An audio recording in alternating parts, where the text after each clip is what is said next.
Policia e Tiranës arrestoi 2 persona për aktet e dhunës në protestën e të njëjtës në afërsi të parlamentit.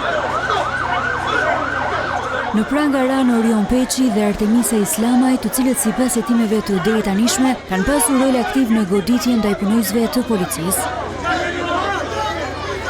Sipas burimeve, Orion Peçi është identifikuar si personi që ndiste kapsolla me fuqi të lartë, i vendoste në shishe dhe i lidhte në drejtim të efektive.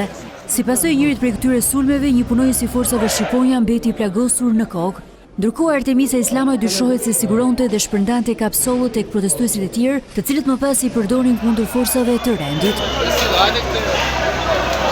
2 të arrestuarit akuzohen për 6 vepra penale, organizimi dhe pjesëmarrja në grumbullime e manifestime të palishme, prishja e rendit dhe qetësisë publike, kundërshtimi punojësit të policisë, pengimi i qarkullimit të mjeteve të transportit, goditja për shkak të detyrës së kryer në bashkëpunim, shkelja e rregullave mbi lëndët plasëse, djegëse dhe radioaktive e kryer në bashkëpunim.